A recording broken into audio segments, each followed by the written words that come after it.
मित्रांनो, शेतजमिनीपर्यंत जाण्यासाठी असणाऱ्या रस्त्याचा वाद हा अद्यापही आपणाकडे एक खूप मोठी समस्या मानली जाते. अनेक वेळा शेजारील बांधकरी रस्ता देत नाही किंवा मग असेही होते की एक रस्ता अस्तित्वात असताना महाराष्ट्र जमीन महसूल संहिता 1966 कलम 143 अन्वये नव्याने आणखीन एक रस्ता मागितला जातो आणि त्याचा त्रास अन्य शेतकऱ्याला सहन करावा लागतो. यावर एक चांगला उपाय म्हणून महाराष्ट्र शासनाने म्हणजेच महसूल व वन विभागाने 20 एप्रिल 2026 रोजी एक अत्यंत महत्त्वाचे असे शासन परिपत्रक प्रसिद्ध केले.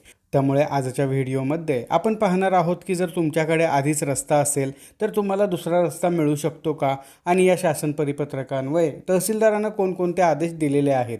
त्याचबरोबर तुम्हाला कायदेविषयक सल्ला घ्यायचा असेल तर स्क्रीनवर दिसत असलेल्या मोबाईल नंबरवर व्हॉट्सॲप मेसेज करून तुम्ही कॉल बुक करू शकता.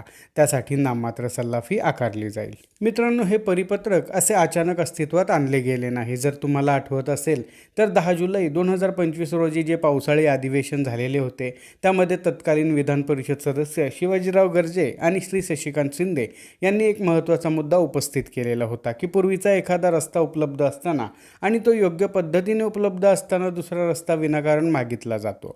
मग अशी मागणी जर अयोग्य असेल तर ती तात्काळ फेटाळली पाहिजे. त्या अनुषंगाने महसूल मंत्री यांनी या संदर्भात कडक आदेश देण्यात येतील असे आश्वासन दिलेले होते आणि या आश्वासनाच्या अनुषंगाने हा शासन निर्णय घेण्यात आलेला आहे.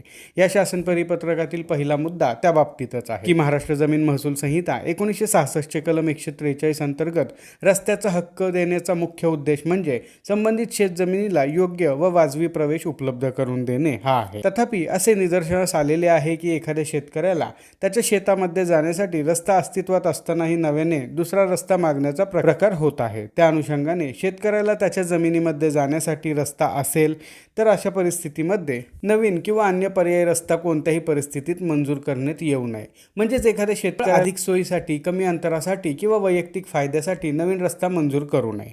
त्यानंतर या शासन निर्णयामधील दुसरा मुद्दा हा आहे की तहसीलदार यांच्याकडे शेत रस्त्याच्या मागणीसाठी अर्ज केल्यानंतर त्या मागणीच्या अनुषंगाने प्रत्यक्ष स्थळ पाहणी करून शेतकऱ्याला त्याच्या शेतामध्ये जाण्यास पर्यायी रस्ता उपलब्ध असेल तर नवीन रस्ता मंजूर करण्यात येऊ नये आणि अशा दुहेरी रस्त्याबाबत मागणी तात्काळ फेटाळण्यात यावी. आणि आता व्हिडिओमधील सर्वात महत्त्वाचा मुद्दा की जर समजा या शासन निर्णयामधील सूचनांचे पालन केले गेले नाही तर संबंधित अधिकाऱ्यावर शिस्तभंगाची कारवाई करण्यात येईल.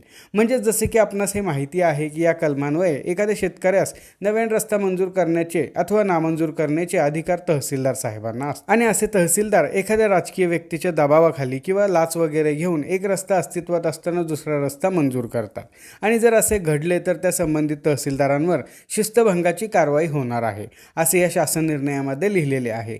परंतु आजपर्यंत अशा कित्येक शिस्तभंगाच्या कारवाया आपण पाहिलेल्या आहेत आणि त्याने काहीच मोठा फरक पडत नाही. या उलट असे कृत्य करणाऱ्या तहसीलदारांना कायमस्वरूपी किंवा तात्पुरत्या कालावधीकरिता निलंबित करावे असे या शासन निर्णयामध्ये नमूद असणे अपेक्षित होते. तुम्हाला माझ्या या मताबद्दल काय वाटते हे मला कमेंट करून नक्की कळवा.